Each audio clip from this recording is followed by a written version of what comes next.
You know that feeling? That weariness that can settle in sometimes? A sort of, "Ugh, still single." Yeah. It feels so common, doesn't it? Almost like this low-grade hum in the background for lots of people. And, well, honestly, in our society, it kind of makes sense why that feeling crops up so often. It really does, and that's exactly what we're digging into today. We've got some really interesting perspectives here. They're drawn from work by Dr. Saul McLeod, who's a psychology expert, and also reviewed by Olivia Guy-Evans, another psychology pro. Hmm. And our goal is really to get into the roots of this feeling, like what's making it surface, what might be driving it, looking at both, what's happening inside us and maybe the world around us too. Absolutely. And look, we're not here handing out like magic solutions or telling you how you should feel. No, not at all. But the hope is maybe by the end of this, some things might start to click for you. Perhaps you'll recognize some patterns, things you hadn't quite noticed before. Or honestly, maybe you'll just feel a bit understood. We're aiming for those aha moments, the kind that give you a bit more clarity as you navigate relationships, being single, all that stuff. Mhm. And ultimately, maybe put you a bit more in the driver's seat. And maybe something to mull over as you listen. When you find yourself wishing for a relationship, what is it you're truly longing for?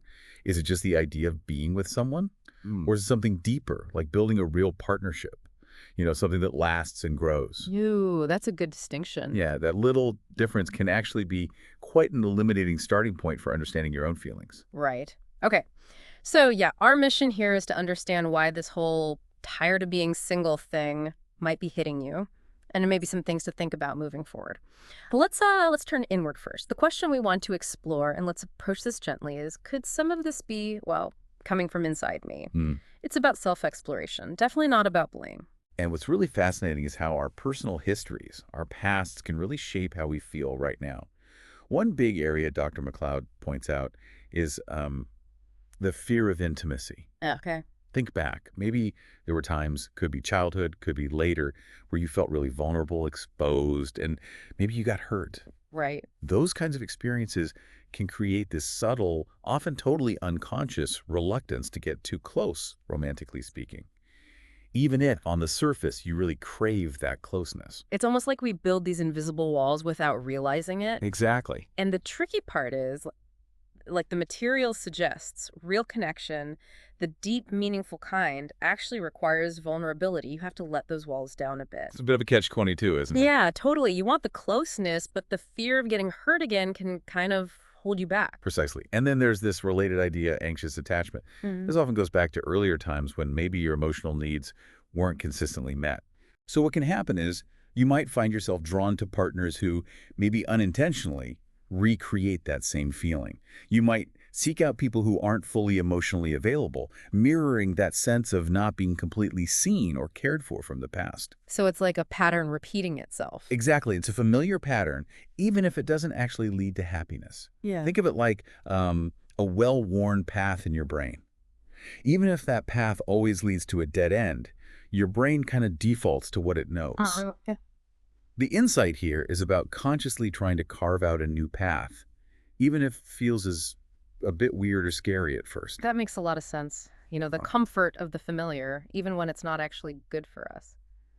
Okay, now this next point might feel a bit counterintuitive, having really high standards. Oh, The yes. source suggests that sometimes those seemingly non-negotiable lists we have can actually be a form of protection. That's a really interesting angle, isn't it? If your criteria for a partner are incredibly specific, maybe almost impossible to meet. It can, without you meaning to, stop you from getting close to anyone. It might be a way to dodge the vulnerability that comes with really opening up. Or maybe even a way to protect yourself from potential rejection before it even happens. So you don't even get to the point where rejection is possible. Kind of. Yeah. You might be so focused on this perfect ideal that you miss out on potentially great connections with real, flawed humans. And maybe deep down, there's a fear of not being truly seen or accepted for who you really are. So yeah, those high standards, they can definitely act like a shield. Wow, okay. So the super detailed checklist is almost a way to keep people at arm's length. Interesting. All right. Another internal factor mentioned is repeating unhealthy patterns. We've all heard people say it, right? I always end up with the same type. This seems to explain that. Exactly. If your history involves, say, relationships with people who are emotionally unavailable, Hmm. you might find yourself drawn back to that same dynamic again and again, even if it always leaves you feeling kind of empty or unfulfilled.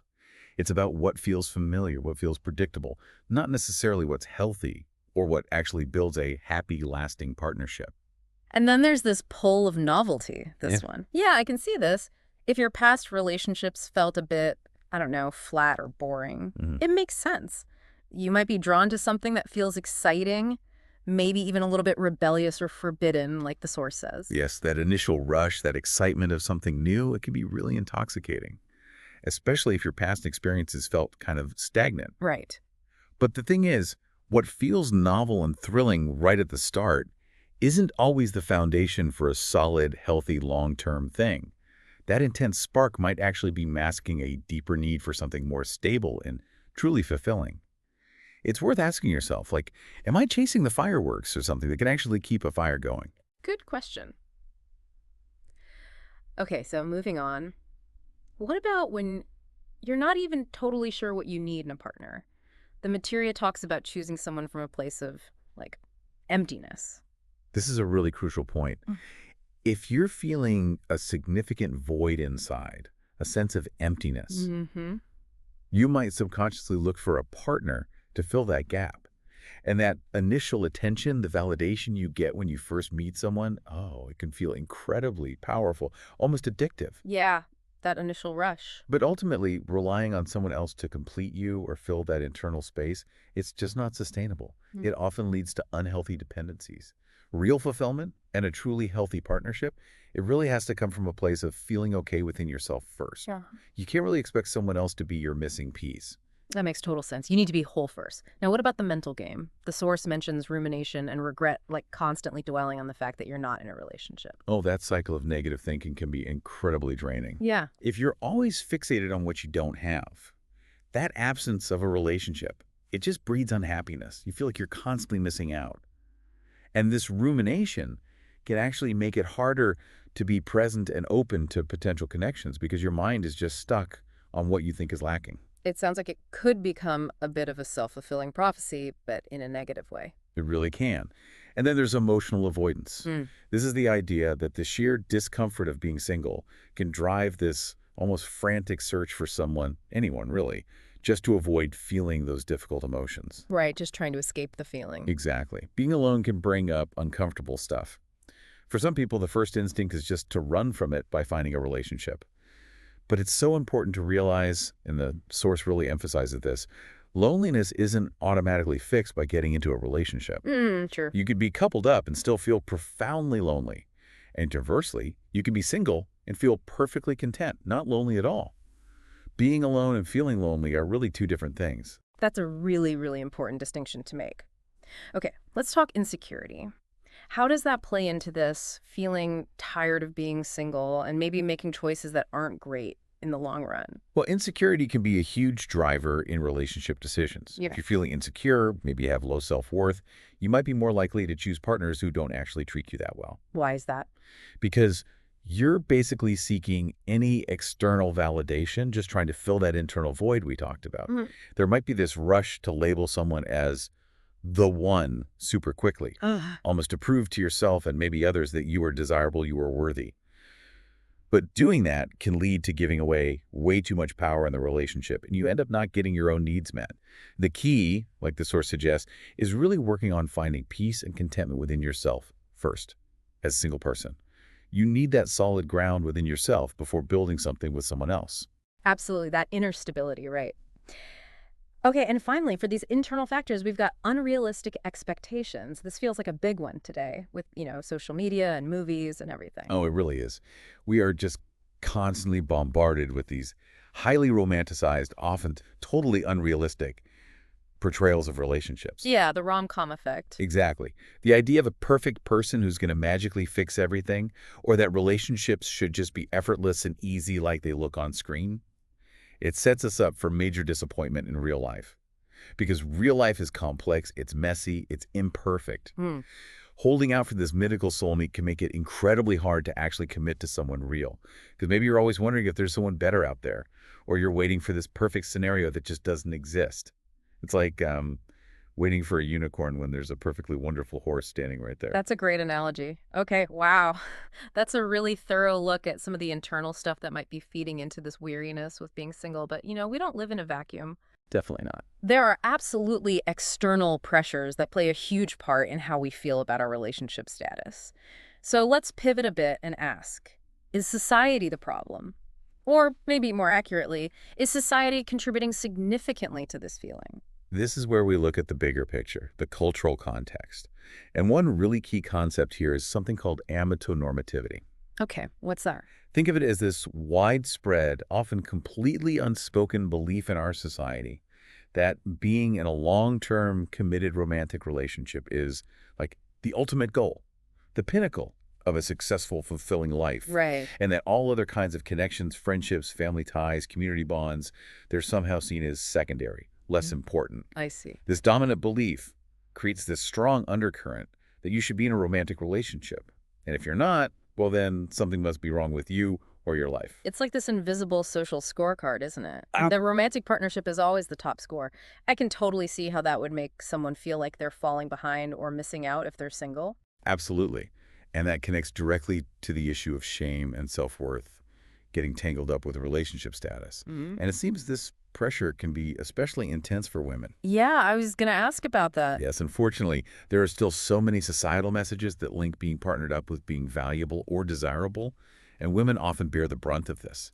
There can be this subtle or sometimes not so subtle pressure to sort of prove your worth by having a partner. Yeah. It's so important to actively challenge that narrative. Wanting a relationship is perfectly normal. It's a human desire. But being single says absolutely nothing negative about your desirability or your worth as a person. Your value is inherent. It doesn't depend on whether you have a +1 or not. Amen to that. And you feel this pressure coming from everywhere, don't you? Family gatherings. Oh, yeah. Friends constantly asking about your love life, that dreaded seeing anyone special. Every Single. time. Exactly. Yeah. And these external pressures, they can get internalized. You start absorbing those messages, maybe without even realizing it, and begin to believe that you need a relationship to be truly happy, or that being single is somehow a sign of a personal failing. And again, this can hit women particularly hard as they're often socialized from a young age to prioritize finding a partner and might feel their attractiveness or desirability is tied to that. And then, of course, there's the lovely ticking clock narrative, especially aimed at women. Yes. The biological clock. The whole idea that you have to find someone and settle down by a certain age. That internalized timeline can create so much anxiety. The fear of missing out on marriage, on having kids, on just not being left behind. It can genuinely lead people to make rushed decisions or maybe settle for relationships that aren't really what they want or need. Yeah, settling out of fear. Exactly. The source makes a great point. There is no universal right time to find a partner. You shouldn't feel pushed by this fear of missing out, this FOMO, into rushing into something that doesn't feel genuinely right for you. Don't let some imaginary societal deadline dictate your life choices. Absolutely. Okay, so we've really unpacked quite a bit here, looking at both the internal landscape, our own patterns, fears, expectations, and also the external forces, the societal beliefs and pressures that can pile on and contribute to feeling that tired of being single sensation. Precisely. And the really crucial insight, I think, is recognizing that you need to understand both sides of this coin. It's not about blaming yourself, and it's not entirely about blaming society either. It's about seeing how they interact, how complex it all is. Right. It's the interplay between the two. So as you're sitting with all this, thinking about these internal factors and these external pressures, here's maybe one final thought to really chew on. What's one small shift? Just one tiny shift in perspective, or maybe one small action you might consider in how you currently view your relationship status. Maybe it's challenging a belief you've held for ages about what being single means. Or perhaps it's just becoming a little more aware of a pattern you tend to repeat. It's really just about starting that deeper exploration within yourself, continuing the journey way beyond this chat we've had. Absolutely. Think of this discussion as just cracking the door open a bit. We really encourage you to keep reflecting on it. Thanks for exploring all this with us today.